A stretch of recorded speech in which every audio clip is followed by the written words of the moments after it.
This is System Trader Show, episode number 17. Welcome to System Trader Podcast. Listen to interviews with top traders and find out how the most successful traders beat the markets and what are the secrets of their success. This is System Trader Podcast with your host, Jack Lempart. Wes Gray, after serving as a captain in the United States Marine Corps, earned an MBA and a PhD in the finance from the University of Chicago, where he studied under Nobel Prize winner Eugene Fama. He worked as a finance professor at Drexel University. He then founded Alpha Architect, a research-intensive asset management firm with a focus on high conviction value and momentum factor exposures. In this interview, we talk about why it's so important to have a process, trust it, be patient, and to have a long-term investment perspective. Wes explains that no strategy works all the time and that pain is always a part of successful investing. Before we move to the interview, let me say a few words from my side. This year, it's merely my second podcast episode because I am heavily involved in developing my software called System Trader, which allows quickly build an investment portfolio. Once you build a portfolio, you can instantly test it for many years backwards. And also in System Trader, you may find many built-in passive portfolios, or you can build your own. There are also active strategies, and the new ones are on the way. Software is mostly for investors using ETFs and stocks. And by the way, now it's absolutely free. Visit my website at systemtrader.show/st and grab your copy. Enjoy. Hello, Wes. Thank you so much for accepting my invitation to my podcast. You are very well known in the industry, but just for the, let's say, pure formality, could you please introduce yourself? Sure. So I'm the CEO of Alpha Architect, which is an asset management firm based in the U.S. here, where we currently have just under around $1 billion in assets under management. About half of that is separately managed accounts for high net worth individuals, and the other half is ETFs or exchange traded funds. All right. I know that you were serving as a captain in the United States Marine Corps.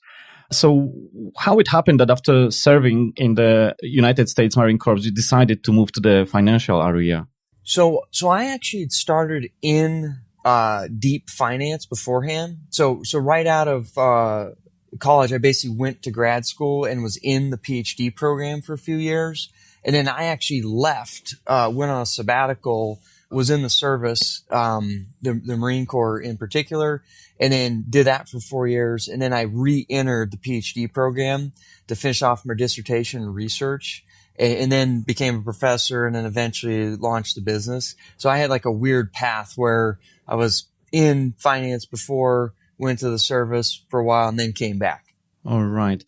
We'll talk a bit more about what Alpha Architect does, but just before we will go into that, it happens that actually the ETFs you are providing are only available in United States. And like, for example, I'm in Europe. What is the problem that the ETFs which are offered in America, they cannot be accessible in Europe? Is it so hard to meet some legal requirements, or there are some other issues? So we looked into this fairly extensively a while ago because we have so many people that read our, blogs and books and what have you.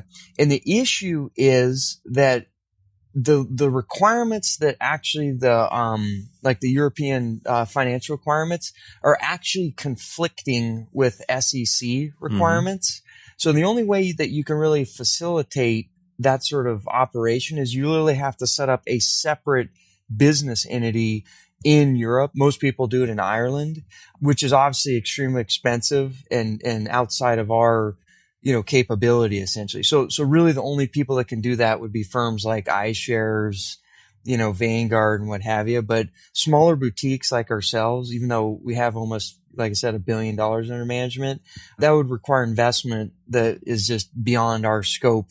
And so unfortunately, we can't comply, because if we complied directly with our current entity, it would be be conflicting with the SEC regulations, which is our regulatory body. And we don't have the funding to be able to launch an entire different business in Europe with its own entities and own, its own footprint over there, unfortunately. Sure, I understand. That's a pity. I mean, you would have to open an office in Europe. Yeah. Do you think that, by the way, your military background drives certain character traits that are useful also on the, let's say, investing ground?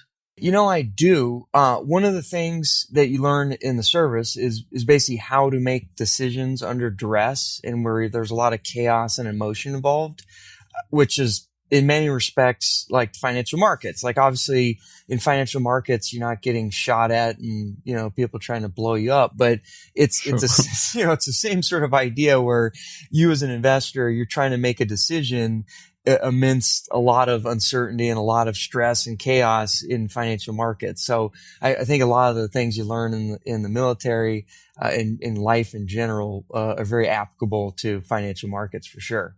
Right, because by the way, I've noticed that Alpha Architect as a company is a veteran-owned organization because you have people from U.S. Navy, U.S. Marine Corps, U.S. Army. Is it just a coincidence, or there is some I don't know, some rule in it? No, yeah, I think it's just the characteristics that I value, like people that are, all about doing service and, paying their respects to the country and not just being only about money is something that I was just find, like a good character trait. And then also just because I know how they're trained and I know they have a inbred capability to deal with, making good decisions under duress. It just tends to be the case that people that are in the military, it doesn't have to be in the military. Obviously, we have people that aren't in the service. They have those characteristics that are favorable for our business and what we're trying to achieve. You earned an MBA and your PhD in finance from the University of Chicago, where efficient market hypothesis was created. Yeah. And you mentioned on your blog how you wrote once an email to one of your dissertation advisors, Professor Eugene Fama, who won the Nobel Prize in economics. And basically, you wrote there about your finding about the Value Investor Club, where you stated proudly that this paper shows value investors outperform the market. And the first sentence of his response, Professor Fama, was that your conclusion must be false. So my question is, if you could just tell us a bit more about that situation, and what do you think personally about the efficient market hypothesis? Is the market efficient? Yes. So I'll hit your first question, then your second one. So on the first one, obviously when I got that email, after I'd spent a year working on that paper, I was like, oh God, I'm never getting out of this place.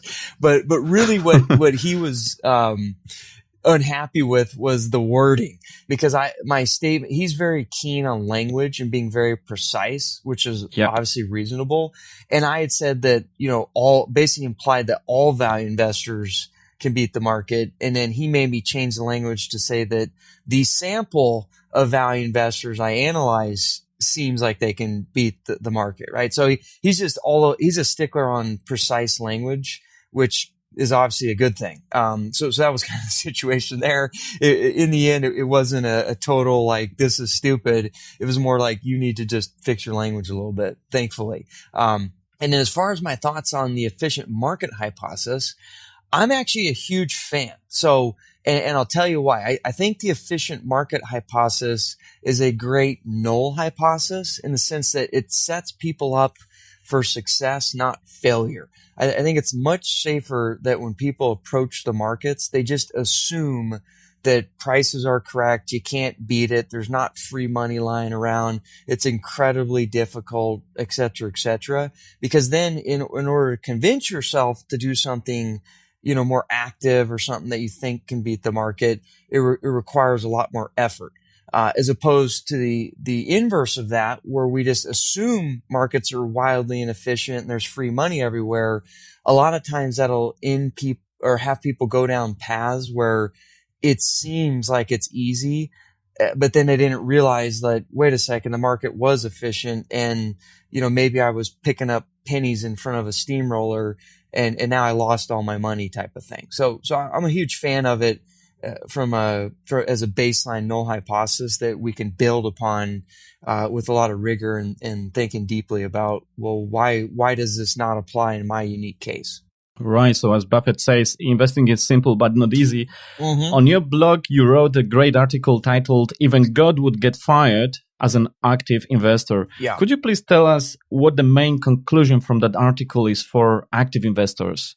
Sure. So one of the main conclusions from that article is that even if you are an exceptional active investor, you're going to go through long periods of pain and anguish trying to convince your clients that you're really smart.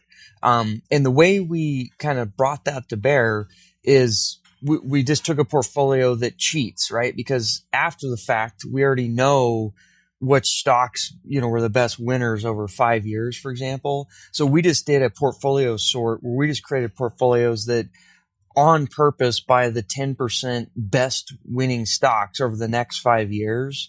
And that portfolio obviously does extraordinarily well.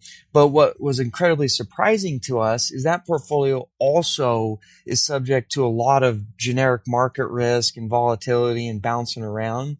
And so even someone who is perfect, i.e. you get a cheat and look ahead for 5 years with the best portfolio, you still face this problem of every so often in the short run having to explain to your investors why you're not a total idiot, even though you're obviously the best investor that we could possibly imagine. So it's just a good lesson that if you don't have a long horizon in investing, there's no way you're ever going to probably win, and you're going to end up, buying at the wrong time and selling at the wrong time more often than not. All right. I'd like to talk also about models versus experts, because you have another great article, another paper, Behavioral Finance and Investing, Are You Trying Too Hard? And I would like to use that to discuss some, behavioral aspects of investing. What is the main difference between systematic investing versus the discretionary investing? And is it possible to say which is better or easier, or maybe let's say more practical, or maybe more recommended? Well, so the key difference between systematic investing and discretionary is somewhat in the language, where systems try to build rules ahead of time that you'll deploy in practice, where obviously discretionary, the rules can change, everything can adapt depending on conditions. So those are, two methodologies that someone could use, or someone could mix them, right? And the main reason that we favor the systems approach is because systems are nice in the sense that you front load all the research, you front load all the decision making into a set of rules that you can empirically test, try to understand why they work and how they work, and then you deploy them in practice. The reason that's beneficial is because when you're making the decisions on what are the rules up front, you're usually in a state of mind where you can think deeply, you can think rationally. You're not subject to, what's the stock market doing today? And you're less prone to having a behavioral error. Whereas if we don't have rules set up front and we allow ourselves to kind of make decisions on the fly, that's nice because in theory that could be more adaptable to new and changing market environments. But obviously the downside of that approach is now you're also opening up the possibility that the decisions you're making to change and adapt are actually more influenced by, emotions and poor logic, as opposed to being value add changes. And it seems to be the case, at least based from, 70, 80 years of psychology research at this point, that most of the time and in most circumstances, it makes more sense to build systems and stick with them as opposed to relying on, kind of ad hoc decision making. It doesn't work, for most people. So, that's a long way of saying that we recommend people follow systems, but that's not to say that there aren't some people out there who, like maybe Warren Buffett would be a good example, where, yeah, they're discretionary, but they're also so rational and so good at containing their emotions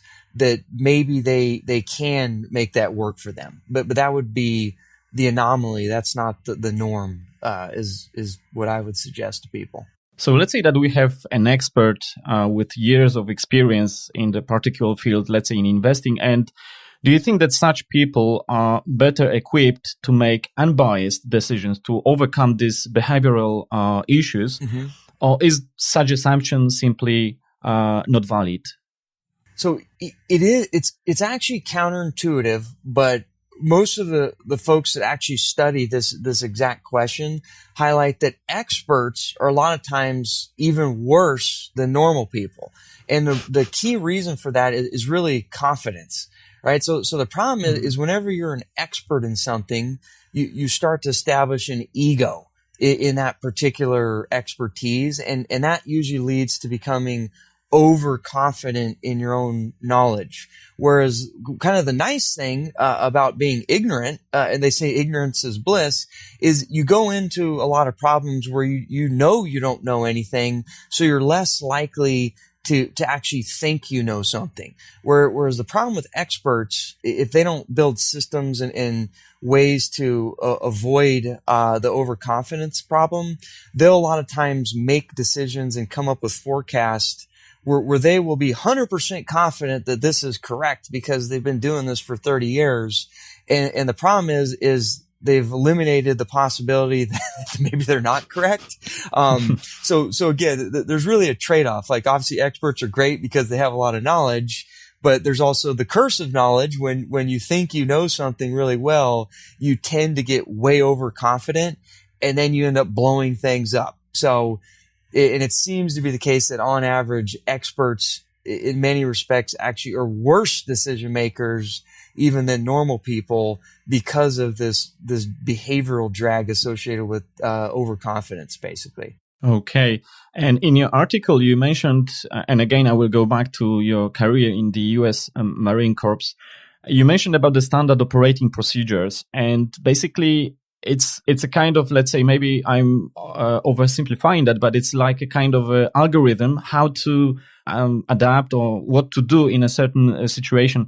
Can we use similar approach to investing? I mean, that we have experts, we put them just to prepare such standard operating procedures. So we will use their experience there, but not on the real market. It's just offline, let's say. And then we just use their experience, which is already in the form of a kind of a procedure or strategy. Yeah. So the military, and specific the Marines, they've learned this through years and years of the highest intense, most competitive environment ever, where if you make bad decisions, you can die.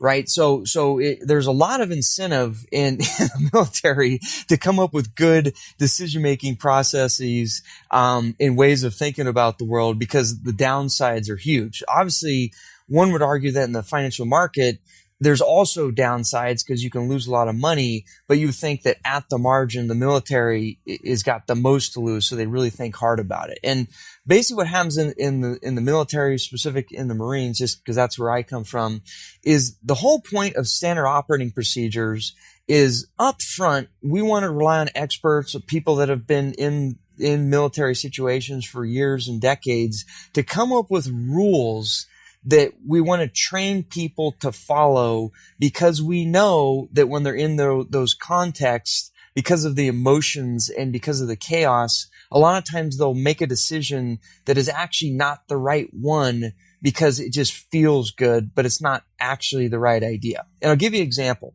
So one example would be like when you're in an ambush. So if you're in an ambush, that would be a situation where you let's say you're on a patrol or something, right? You're walking into an ambush where on both sides of you, all of a sudden the enemy has captured you, right? They've set this trap up for you. Now, the intuition, if you weren't trained and if you didn't rehearse, you didn't practice rules, is like, oh my God, what are we going to do? And it gets complete chaos. And like one person may shoot this way, one person may try to run through the ambush, so on and so forth. Well, it turns out that all of the things that people think they should do in an ambush intuitively are exactly wrong.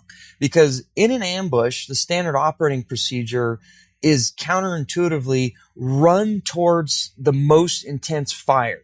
And even though that doesn't seem to make any sense, the reason that makes sense is because if you can get to the most intense fire, typically once you get through that, the ambush is completely eliminated because the enemy doesn't usually create support plans for people to act like that, right? They expect you to actually go in, like try to go through the ambush zone faster and do all the things you're not supposed to do. So the standard operating procedure says, listen, when you're in an ambush, despite what you feel or what you think you should do, you need to not go run through the ambush because that's what the enemy is expecting you to do. And they're going to like just create more ambushes for you there. You need to actually look at where is the point of impact that is most painful, and ironically run towards that with all your guns blazing as fast as you can.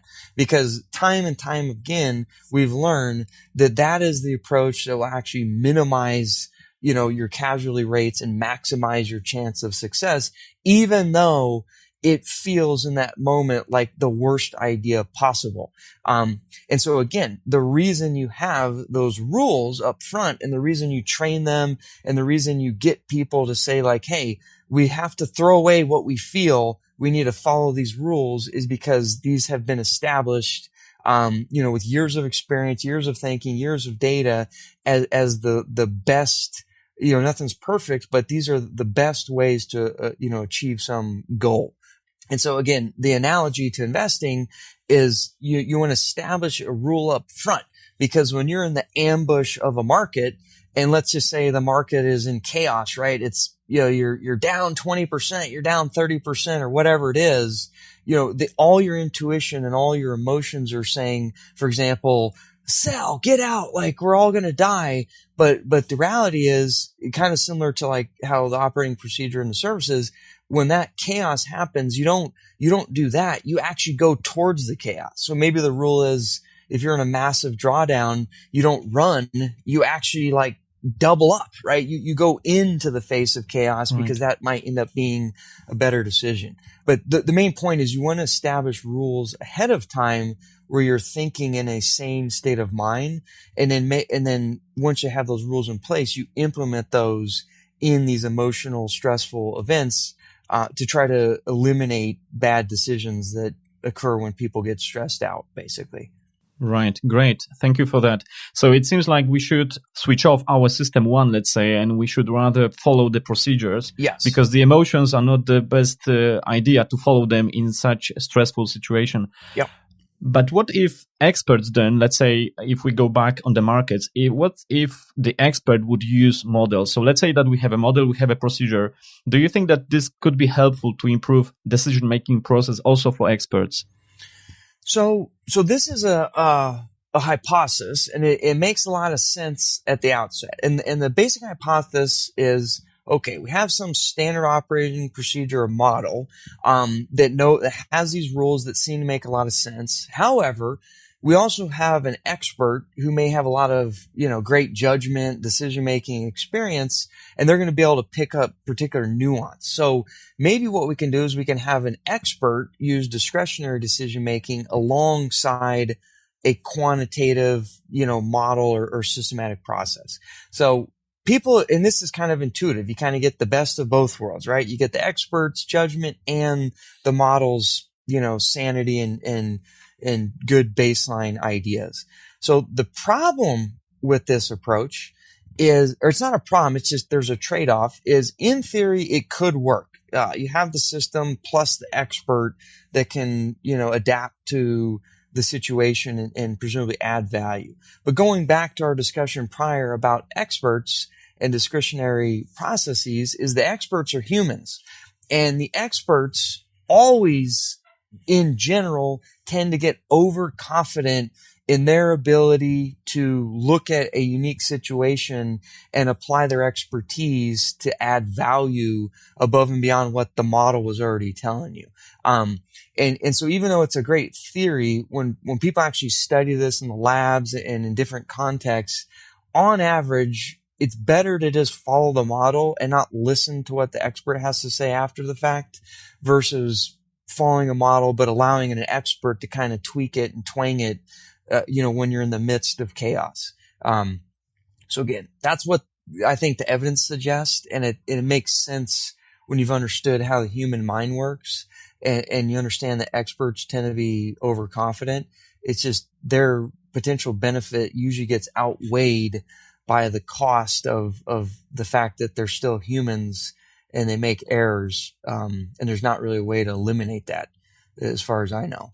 Okay. But some may say that, for example, the procedures or the strategy, that the enemy will know this. So let's say that he will try to use this against you. And some can say, for example, that some algorithm, some strategy may stop working because the market anomaly will be eliminated because too many will try to follow it. Would you agree with that? Yes. So intuitively, at a high level, that makes sense, right? Like, because in the end, markets are determined by supply and demand. So no amount of academic research and theory is going to change the fact that if all of a sudden there's something that literally represents free money and a lot of people find out about it, that's going to be eliminated. That makes perfect sense. And we should always be cognizant of, if there's too many smart people doing the same thing and it's really easy to exploit, we should just assume that over time or in short order that opportunity will be eliminated, right? And so that's why it's really important whenever you're in the context of financial markets, that when we identify something that quote unquote works, right? It looks like a good idea. It's something that adds value, like, wow, we can beat the market. That we don't want to get too excited. Because really what we want to explore is, well, why did it work? And was it really that easy? Like why weren't all the smart people doing it? And so really kind of the sweet spot in the market context is if we can identify systems that identify what appear to be really unique ideas that help generate, excess returns or what have you. The next question we want to be able to answer is, well, is it actually kind of hard in the end to take advantage of these different systems? And maybe that's because you take on different risk, or maybe it requires long horizon and you have to do things that feel weird and are different. That could be a pain point as well. We want to make sure we identify those, because if we don't identify why something is making a lot of money, but it's not hard to do, we should probably just assume that it's going to disappear very quickly as a general principle of just competition in the marketplace. I don't know if that makes any sense.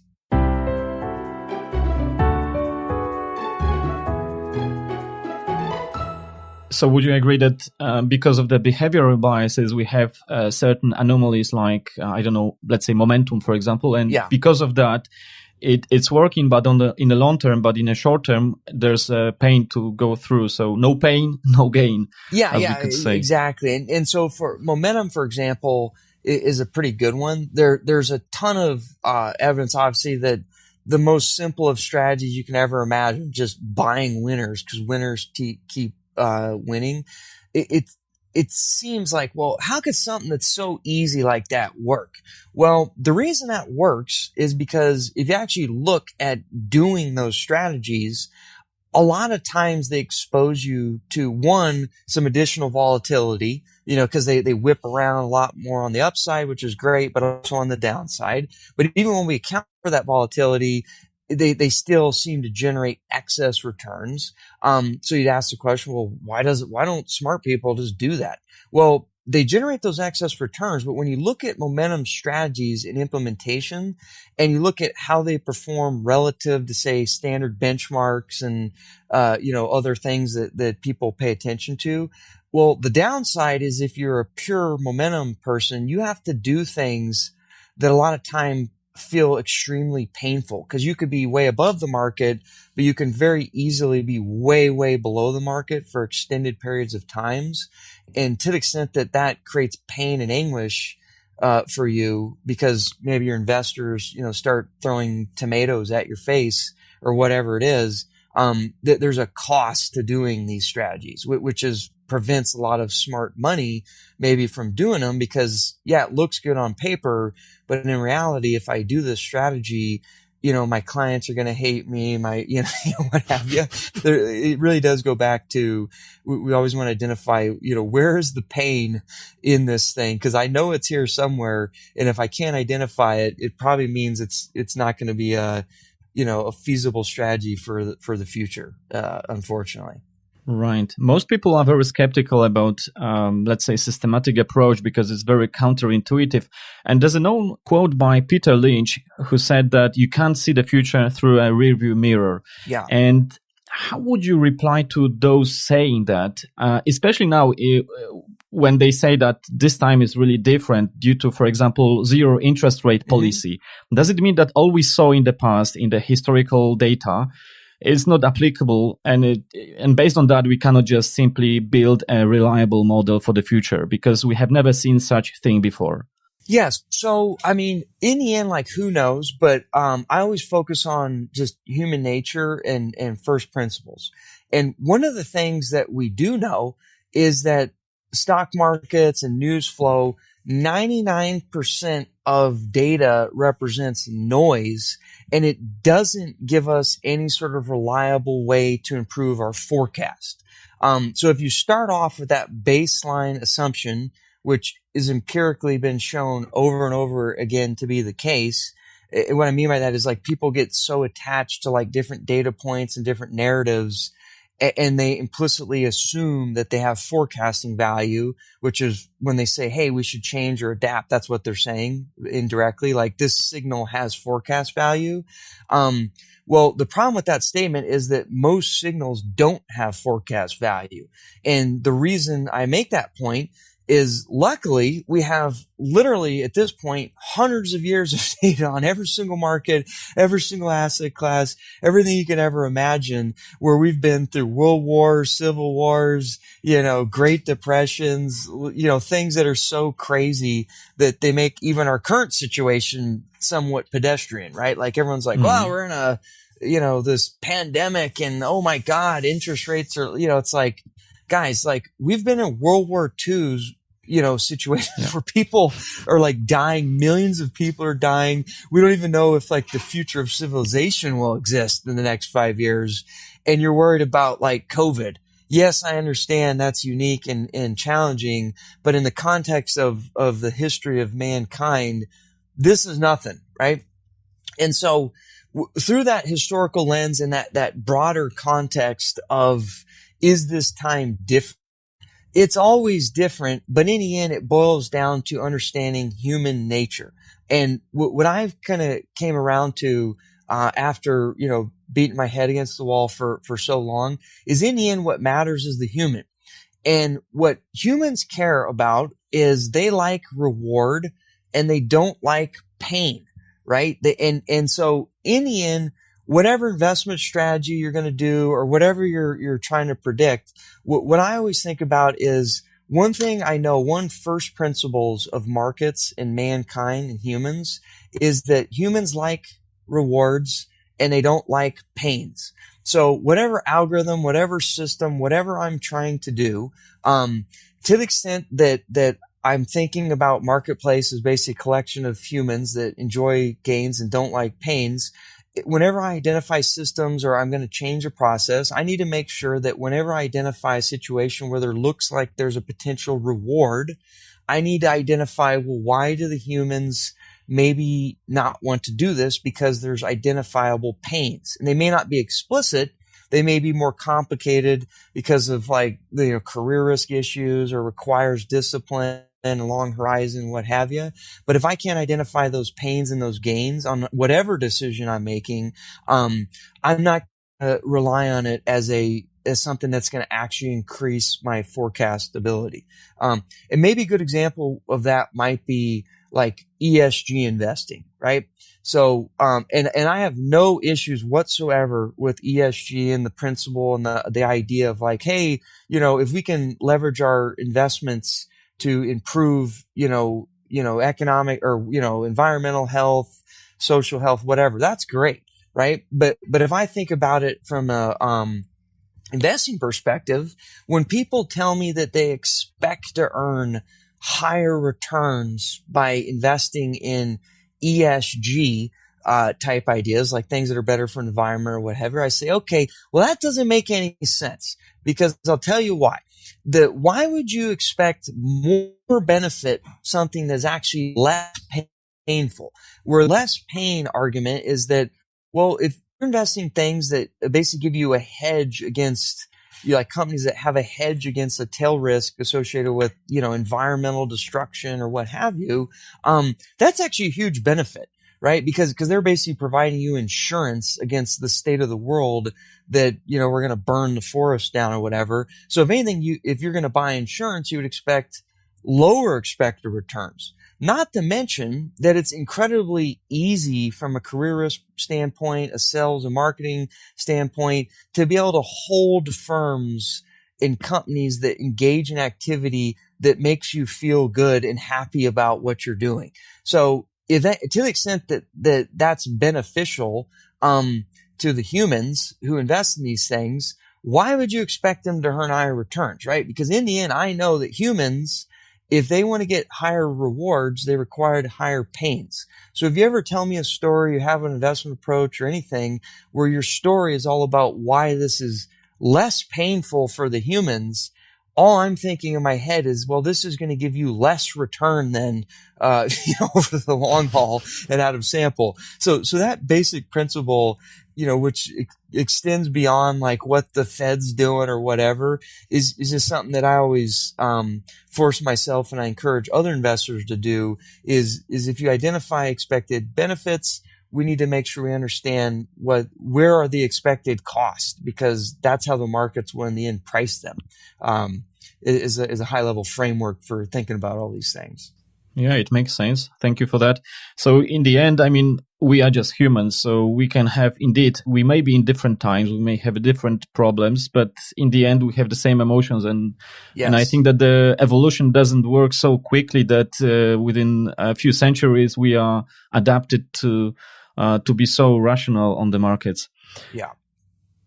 You wrote that once you believed to become the next Warren Buffett, and your grandmother, I think you were 12 at the time, gave you a copy of Benjamin Graham book, The Intelligent Investor. Yeah. And of course, it's about the value investing philosophy, and you really like that, and you were impressed by that investing style. Do you think that it's possible to really replicate such approach, which then was used by Warren Buffett, using purely quantitative approach? So the short answer is yes. And kind of one of the interesting things that we actually studied is this exact question. So if you look like Ben Graham, I originally start off Ben Graham, which he essentially, when you actually read his books and you read his writings, promotes a systematic approach where it's like, hey, buy really cheap companies with the margin of safety and hold your nose in the short run, because over the long haul, you'll capture these, risk and behavioral mispricing premiums because humans are crazy. I moved from that to read about Warren Buffett, and most people do that because they're like, wow, Warren Buffett was so successful. And then you get the idea that, well, maybe you can add your stock picking skills to win. And I tried that, like most people try that. And then I eventually got destroyed, which I had to eat a lot of humble pie, which made me kind of do a full circle back to essentially the Ben Graham concepts again. Like, hey, simple rules that capture human nature, stick to them and hold them for a long haul. That seems like a good idea. And so one of the things that we did as an interesting study is Ben Graham talked about basic idea of, hey, buy cheap stocks with a margin of safety, and you'll earn around 15% a year, and it'll be volatile as heck, but it works. And he does this study where he literally does this approach, basically buying low PE stocks that don't have too much debt and a reasonable quality, systematically. I think it's from like 1920 to 1970 or something, right?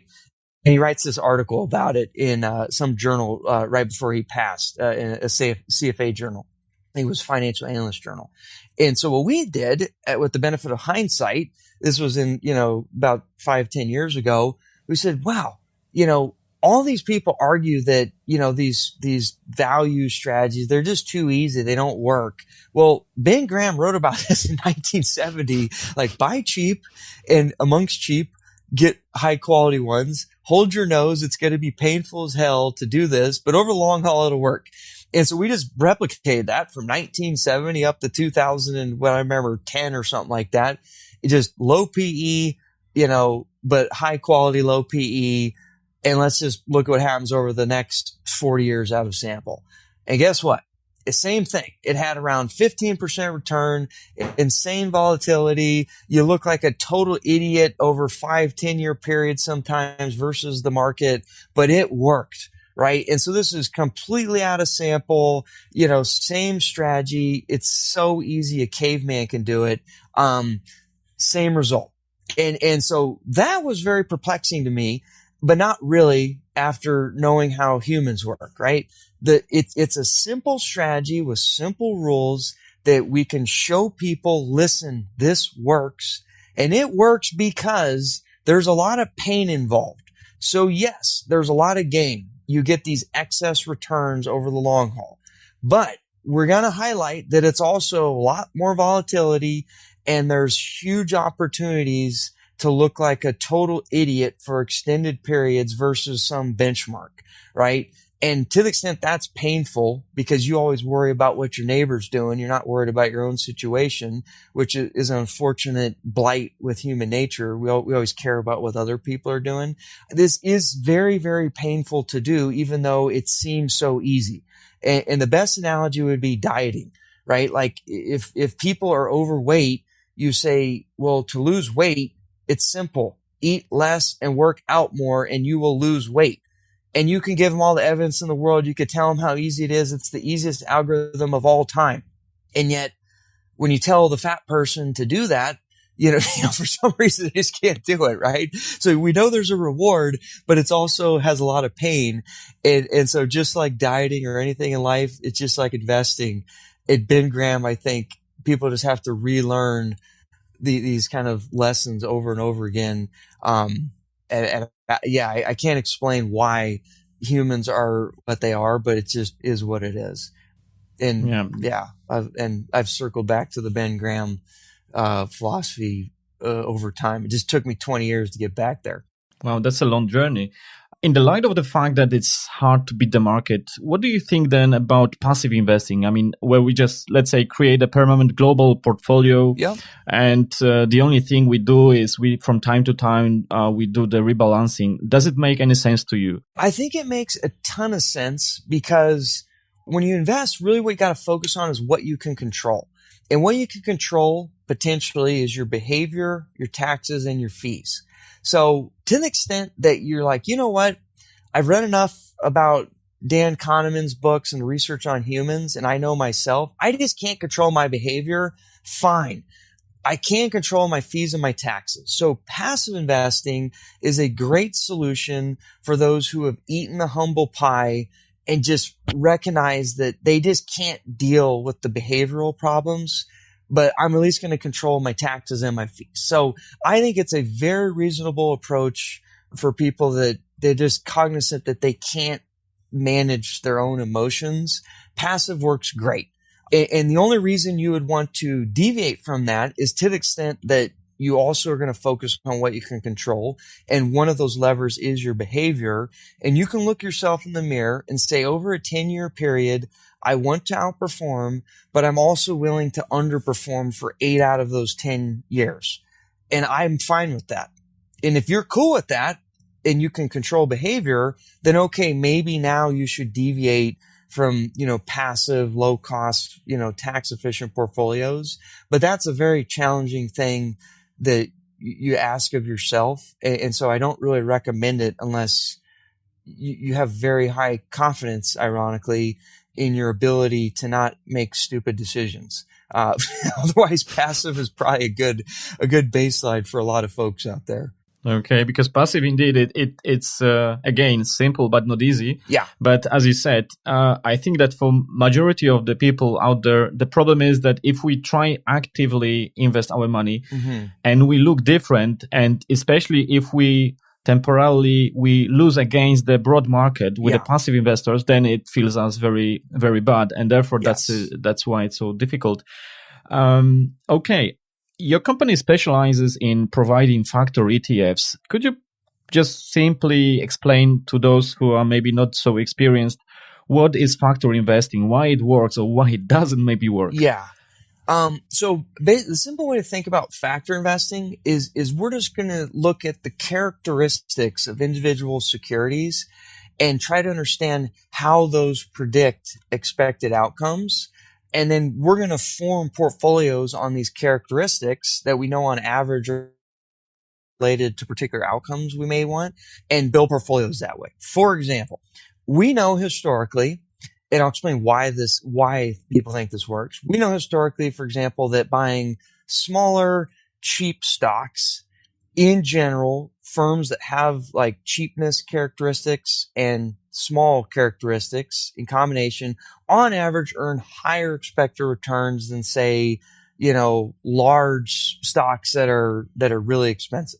So we may form a factor portfolio, like a small value portfolio, where we own securities that own this characteristic because we want to capture this long-term excess return goal. But then the question is, well, why? That's pretty easy. Just buy small, cheap stocks and you beat the market.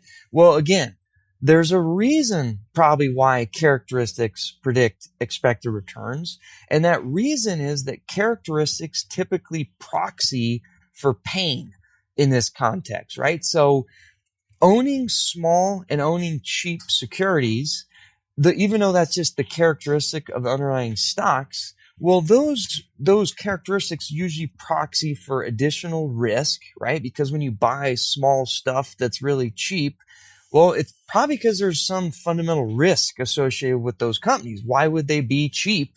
And if you're small, intuitively, like may have less access to capital or whatever, right? So there's some kind of logic there of, well, that kind of proxies for extra market risk. And to the extent humans don't like pain, or which is usually risk, that you probably get to earn extra return. The other component is, well, what if there's some sort of like pain of doing this strategy because it doesn't keep up with the Joneses or it doesn't track the broad market perfectly? Well, as is the case in a lot of things that are active, these small value portfolios, when you look at their relative performance to like a baseline benchmark, are extraordinarily painful. So if you're going to sign up to do this factor portfolio, you are basically signing a death wish of just living a life of complete misery, because you're going to be obviously happy when you beat the market every so often, but you're going to be extremely unhappy and want to just end this misery, because these portfolios can also underperform over 5-year periods, with a high probability. Actually, it's a non-trivial probability. So in the end, factors again are just, how do I build portfolios that on average seem to generate higher expected returns?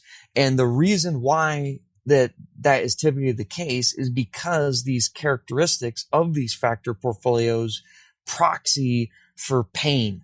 And as we talked a little bit ago, like in the end, markets work, right? Like more gains, usually more pains.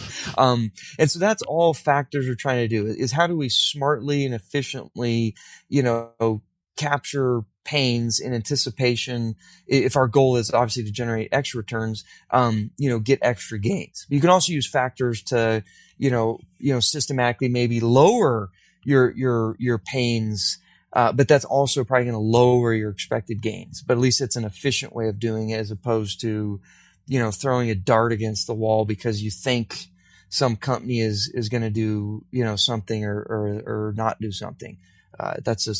It's not a very systematic way of going about it.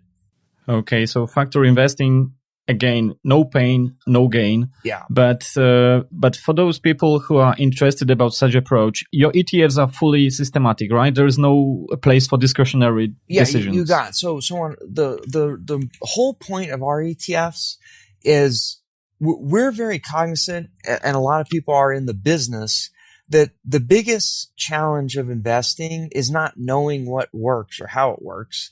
It's getting people to think long term, right? And because there's a lot of things that people know that work, and those are things we focus on, right? So buy cheap, value stocks, buy winners. But we also know that if you build those portfolios correctly to exploit those potential benefits, you have to have 10, 20-year horizon, because these portfolios are constructed to fail in a short-term sense. And so our products on purpose optimize on all as much pain as possible. And then what we then tell people is like up front is, listen, we're not smarter than all the other PhDs out there. We're just a lot more transparent. And we're going to at least give an offering in the marketplace that will allow people that can truly have 10, 20-year horizon and are willing to stick with the program. We're going to at least offer products that allow you to do that. Because in general, most product offerings in the marketplace are not designed to deliver this kind of excess pain, because the asset managers don't want that pain, because they would rather kind of stay close to the benchmark, because, then you're less likely to have your investors run away. Where we kind of like the upfront, I talked about the ambush. When you're in an ambush, the intuition is don't kind of placate the ambush. You actually want to run towards the gunfire, right? So that's what our products are doing. They're like, listen, we're going to take on the biggest challenge head on and deliver you the most behavioral pain you could possibly fathom, because we believe that over the long haul, that will give you the gain. And we're going to tell you that up front. And so to the extent that you want to do that, great. That's what we're for. And that's why we're different, but obviously it's not for everybody. So that's all we try to do with our ETFs and our factors, is just at least give people the option to, engage in this kind of masochistic activity, I would say. Right. So if someone decides to, let's say, invest in such factor ETF, do you think that it's good for such average person? Let's say the person is not an expert in investing. It's good just to buy it, even maybe automate the buying subsequent ETFs, but just close the, account. Don't look into the account and forget about it. Just focus on your life, on your career, and just let the market do its job. Do you think that such approach is good, just to avoid this positive and negative emotions? Yes. So to the extent that you can set yourself up for behavioral success and you don't pay attention to like the TV, the press, and what the Fed's doing, what the government's doing, what the politicians are doing, you are structuring your life as an investor to be a good one. Because now you really have like 10, 20-year horizons where the risk of you opening up a statement and saying, oh my God, this is doing amazing, I should double up. Or, oh my God, this is doing terribly, I need to sell it all and buy the next shiny rock. If you can eliminate that problem, you are now in the perfect position to, own things that capture long-term investment premiums, which would be own market risk, own deep value stocks, own, these winners. And yeah, so you should definitely do that, to the extent that you generally know you're not going to like start reading the newspaper every day and worrying about it. Right. Yeah. And of course, if that's what you know you're going to do, then you need to make sure that you're a little bit more careful about how you think about your investing, because now you got to weigh that against your behavioral baggage problems. Looking on the ETF's performance you have on board, as alpha architect, it's obvious that in the recent years, momentum ETF gives better results than value. Mm-hmm. And of course, there's a lot of comments again that value is dead and stuff like that, which is happening. We had momentum was dead as well in the past. Now value is dead. Yeah. As they say. Yeah, exactly. Is it, from your point of view, if you know the history from last century, let's say, is it normal and temporary? Or that's what we are talking about? This is just the pain you have to go through. That's why it works. Yeah. So to your point right now, because momentum things have done so well, everyone thinks value is stupid. Another argument these days is, well, because the U.S. stock market's done so well, international value is stupid, right? But as you know, and as anyone who's ever studied the history of mankind or the world, these things mean revert. And so the reality is nothing works forever. And so what we want to do is we want to pool smart ideas that all on their own 2 feet, have some sort of long-term expected benefit or what have you. But we don't want to ever go all in on any one idea. We want to try to take advantage of diversification. So we always tell people, listen, momentum is obviously doing way better right now. but that doesn't mean you shouldn't also own value. And in fact, you should probably 50-50 the things, because, one is sometimes working, one sometimes isn't working. And oh, by the way, and this is for U.S. investors, but it's the case for any investor around the world. Like, most U.S. investors have like 90% of their money in U.S. stocks and like maybe 10% in other stuff. We always tell people, listen, the U.S. stock market is not the stock market that always works. Sometimes it's Europe. Sometimes it's Japan or whatever, So you should also spread your bets across the globe. And we usually recommend basically around a 50-50, because that approximates kind of like the global market caps. But the main point is, have baseline diversification. Don't be focused on short-term performance, and just try to invest in ideas that are evergreen and kind of stand the test of time, and pool those ideas in a sensible portfolio where you don't touch it too much, and you got a 20-year horizon. You don't have to worry about it. And then to your, go hang out with your kids, focus on your job, focus on travel, focus on life. Don't worry about markets, because if you do, you'll go crazy. Do stupid things. So, that's kind of my high level advice. So it's good to mix value and momentum, because there are times when one is better than the other. So maybe then the pain is less. But if you would have to choose just only one factor, I don't know, whatever, momentum, value, size, quality, which one you would use and why? I would never just use one, but if I had to use one, I just going back to what can I control? Behavior, taxes, and fees. Taxes and fees are irrelevant to this question, but behavior is.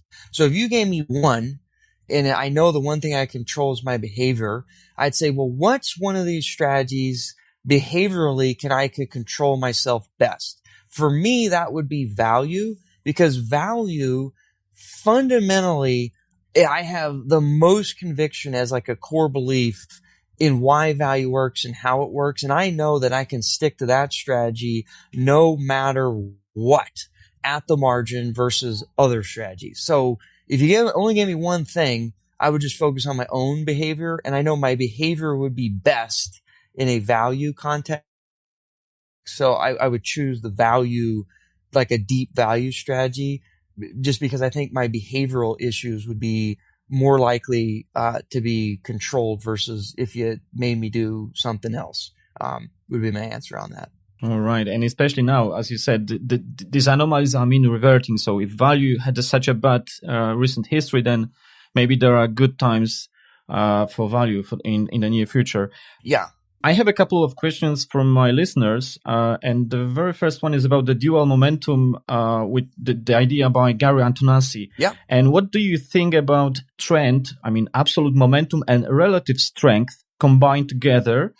And as they both represent equity premium, would you agree that there is, and you agree because you said already that there is a home country bias, that Americans, they have too much American stocks, and the opposite in Europe. Yeah. Like in Belgium, mostly people invest on the Belgian stock market. So do you think that those two, the absolute momentum and relative strength combined, they have merit in your opinion? Yeah. I'm a huge fan of rules, right? So in the end, anytime you can codify reasonable ideas, and it helps the investor manage their behavior, because now they're just going to focus on rules and not what they think. I'm a huge fan. And that frankly applies to any system. Like anyone that has a system, I'm going to be like, Roger that. You get a check mark for good behavior at least, right? And then sometimes obviously we get into the arguments of like, well, what system is better than the other systems? And I like simple systems, and I think dual momentum is a great way to simply capture two ideas that make a lot of sense, right? Trend following and relative strength. So for that reason alone, I love it. But also going back to our original discussion, well, this is so easy, a caveman could do it. And if you look at that system in particular, over the long haul, it works pretty great. The problem is in the short run, it doesn't work all the time. and because we know personally, because I know a lot of people that do dual momentum. We run systems internally that are similar, and all you hear about these days is like, why are we doing this? Why don't we just own the S&P 500? It's like, it's a lot better performing, and it's like a lot better asset. It makes a lot more sense, i.e., like, man, I hate doing this stupid rules-based thing because it's underperformed for the last 10 years. Why don't I just change my rule and just buy S&P stocks because they've been doing well recently, right? So again, that would just be the challenge, just to be clear up front, of why a dual momentum system might not work for you. But if you can actually stick to the program, I think it's a great idea. And I think it'd be awesome if people could do something like that. And do you think that some merit from that approach, dual momentum, comes from the fact that indeed there's a home bias, that people go too much on the local market? Yeah. And by the way, do you think that having such ETF would be a great idea? Or maybe you, as Alpha Architect, do you have plan to launch such ETF? Yeah, so we actually have been contemplating. I'm actually, before this call, I was building a little model here to figure out how to put this into the structures. So we already have one system out there that does that. It's value momentum trend. And the issue, it's not an issue, but that one also incorporates like factors. And sometimes factors are a bridge too far for people behaviorally, but they do like the trend following, kind of like the dual momentum concepts, where that system is just trend, but it does passive investing, so people don't have to worry about factors. And we are in the middle of basically trying to launch like a super affordable, low cost way where people can basically implement that sort of system in real time. It's just, we've been so buried in so many other things, we haven't got around to doing that. But we are seriously looking at launching that here in the near future now. Okay. Unfortunately, not in Europe. Unfortunately, yeah. And I wish we were like BlackRock, where we had like money, coming out of our eyeballs, so we could go set up Alpha Architect in Europe. But we're obviously like a smaller firm, and we're all self-funded. We don't have like venture capital money. So, anytime we put money on the line, it's literally like our personal capital. And we're just in general, kind of risk averse. And we just, unfortunately, we're just not in a position to do that. But I mean, I don't know, maybe you have a listener that's like, we would love to do that. And we would love to fund that risk. Like, we'd be more than happy to help partner with somebody who would want to set up kind of these things in your guys' marketplace. But we're just not in a capital position to do so at the moment. Unfortunately, right, for you guys, but U.S. investors is great. They can do that. And maybe there's structures you could find where you could figure out how to access our things, but that's a more complicated. I'm lucky because I have in fact access to American ETFs, but majority of people in Europe, they don't have. Yeah. But I have another question. Alpha Architect ETFs, I mean here about the QVAL, the value and the Q momentum. Yeah. Those ETFs, they are using equal weighting. And the question came from one of the listeners. Have you tried risk parity approach? And what do you think about that? Yeah. So we've tried everything. And we run, because internally we do a lot of things besides your ETFs. We run managed futures, hedge, like we do all this stuff. So if it has a data point, we've traded it, we've studied it, we've looked at it, including risk parity and, all these things. But in this particular context here, this would be a stock selection, stock portfolio context where we run concentrated factor portfolios of 50 stocks in value or momentum or whatever. And so one of the things that's nice about brain dead equal weighting is it has very low model risk, right? Because if you just equal weight the stocks, you're getting a baseline diversification benefit, right? Because you can't screw that up too bad because you're kind of spreading your money across the basket very cleanly, right? So you're going to get baseline diversification there across these 50 securities. And so your other alternative, which we've done this till we're blue in the face, is there's a million other ways that you could weight the securities within that basket. And that's great because the one potential benefit of that is you might get some optimization or some, potential model benefit of being a little bit more fancy. The downside of that is you also incorporate a lot of model risk, right? Where if we don't have a ton of confidence on a first principles basis of why risk parity weighting, the 50 deep value stocks is any better than just equal weighting, we might over optimize, right? So we may accidentally lean on the model because, we think it's so great, but because of the estimation risk in the case of risk parity, where we got to estimate like the correlations and the volatilities, we may say like, you know what? The probability that the data may fool the risk parity algorithm here because it thinks that one of these deep value securities is fundamentally less correlated or less risky than these other ones, we may way overweight a stock, a deep value stock versus another because the model says to, but we know from a common sense intuition standpoint that in the end, all these deep value stocks probably have roughly the same volatility.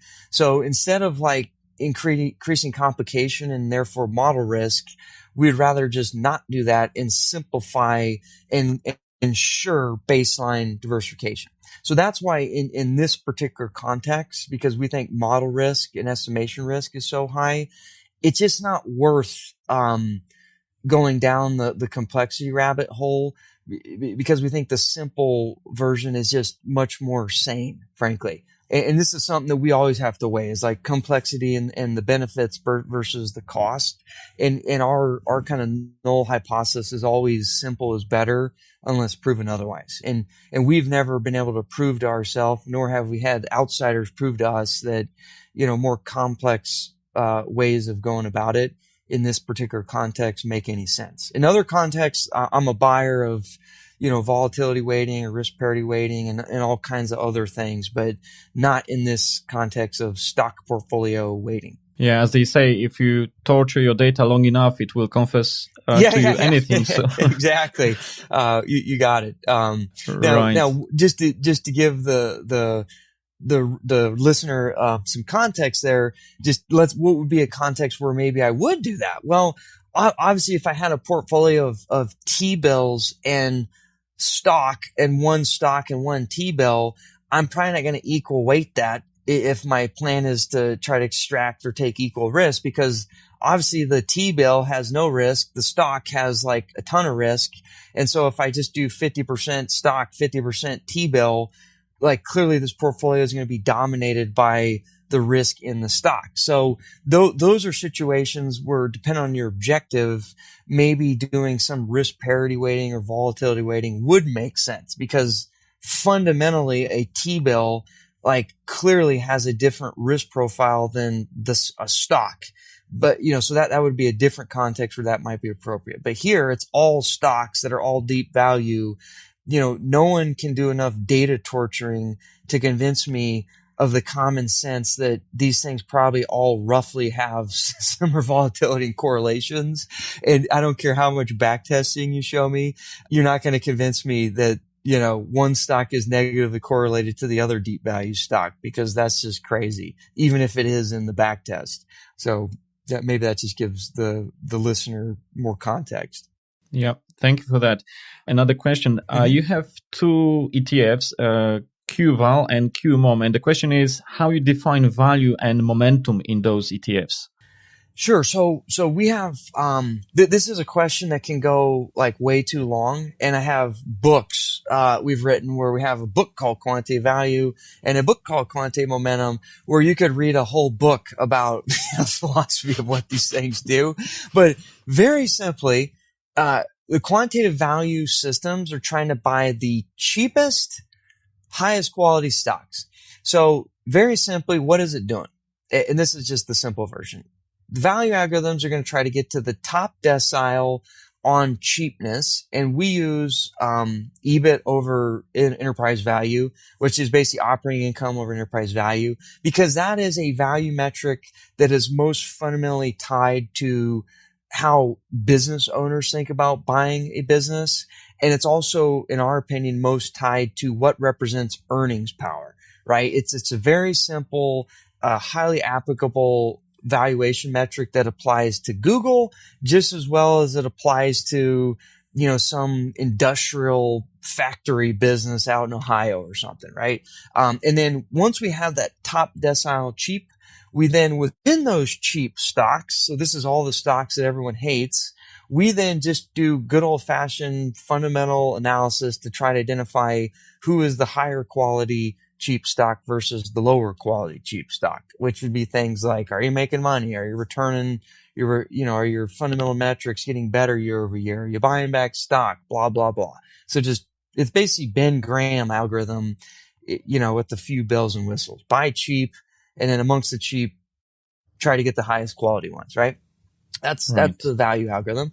And then in the momentum algorithm, the core principle there, again, there's a whole book about it, but buy winners, right? So the key thing there is we want to get to the decile of the best, like momentum stocks, which to keep it simple is just rank all securities on their past 1 year performance. We want to be looking at that top decile of winners.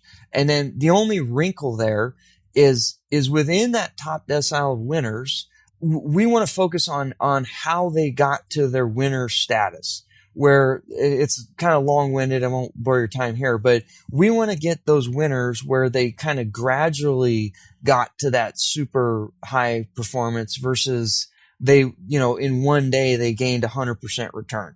And because, for behavioral reasons and a lot of reasons, stocks that are winners, but they got that winning status over like a less noisy kind of gradual momentum, those are the winners that tend to keep on winning in the future. Whereas if you have a winner that's a winner because it went up 100% yesterday, those kind of momentum stock winners, they tend to mean revert in the short run and even over the long run. So we want to try to avoid those. So we want to buy the winners, but amongst the winners, we want to try to get the winners that won slowly. It would be the easiest way to explain it. And that's basically what the momentum algorithms are trying to do.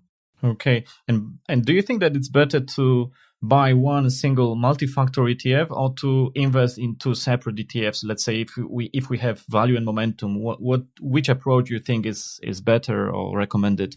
So, like everything, there's trade-offs, unfortunately, and it's a complicated answer, but I'll try to keep it simple. So to the extent that you're doing concentrated factors, which is what we do, the difference between, mixing value momentum together in one system versus like doing pure momentum and pure value, it's hard to say which is better from like a performance or expectation perspective. And we argue maybe at the margins better, but let's just assume that they're basically the same, right? Which is probably empirically true anyways. Now it's really a question of like going back to what's the hardest part in investing: behavior, fees, and taxes. This is going to be a behavioral thing where if you look at a multi-factor ETF, the problem is ex ante, we can kind of understand what's going on, but ex post, after the fact, it's really hard behaviorally to understand what the heck was going on because you just have this pie, right? And it has all these ingredients in it. And after the fact, you don't really know what the hell was going on. You confuse yourself, and it's very hard to disentangle like, well, where was the value? Where was the momentum? What went wrong?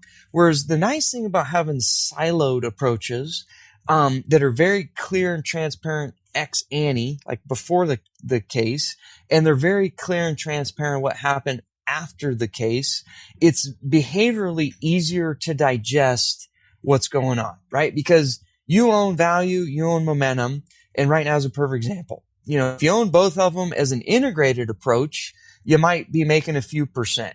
And the market's going to be doing whatever it's going to do. But but let's say it wasn't that case. Let's say you own both of them and it was doing worse than the market. Now you're going to be like, oh my God, like what's going on? Is value broken? Is momentum broken? Whatever. Whereas if let's say you achieve that same end state, but you have value was down 30% and, momentum was up, let's say 20%. So let's say the portfolio is down 10, right? And let's say the market was flat. So you're going to look back and be like, okay, no need to panic. Why am I dragging on the market? Well, Momentum, clearly self-identified, easy to see, did pretty well. So it beat the market. That's great. And it just had a good run. Value got absolutely destroyed. And it got destroyed so bad that the aggregate portfolio underperformed by a little bit. Well, that's fine. That's value for you, right? But at least I can, after the fact, very easily and transparently understand what was going on and why, which we believe at the margin helps people, again, sit in the seat and minimize behavioral errors, where when you get too complicated and you mix things in a big old mash pile, we found that because it muddies communications and transparency, it hurts the behavioral component of investing, basically. So again, it's long story short, it's complicated on which is better and why. Yeah, but it was very clear what you said. So thank you for that. Wes, we are reaching to the end of this interview, but before we quit, is there anything you'd like to add, or maybe some question I haven't answered, but you think it would be good, or you wanted to say? Yeah, I mean, I would say that the biggest thing in financial markets is just controlling your behavior. And to the extent you can get the discipline to stick with the system, even though behaviorally it's going to be very difficult to do that when times are getting shaky, it's probably your best long-term approach. And then, so follow systems. And then the other thing that a lot of people forget about is however you're going to invest, make sure that, it depends on where you are, what your locations are, but you want to try to obviously minimize your fees and your taxes as much as possible. Because over the long haul, those fees and taxes will compound in the opposite way of where you want to go as a fee payer and a taxpayer. So build systems, make sure you ensure you have your discipline to control your behavior, and just keep your fees and taxes to a bare minimum. And if you do that and stick to the program, I think it'll serve people very well over the long haul. So trust the process. That could be the conclusion. Yeah, and basically trust the process and don't pay too much for the process, and you'll be pretty good, I think. Right. I really appreciate your time, and I'm sure that listeners received a lot of valuable knowledge from you. I have merely scratched your wisdom, but I want to say thank you, Wes, for that. It was a really great pleasure to talk to you and an honor to have you on my show. Thank you very much. Yeah, thanks for having me, and feel free to reach out anytime. Right. Thank you. Bye-bye. Yeah.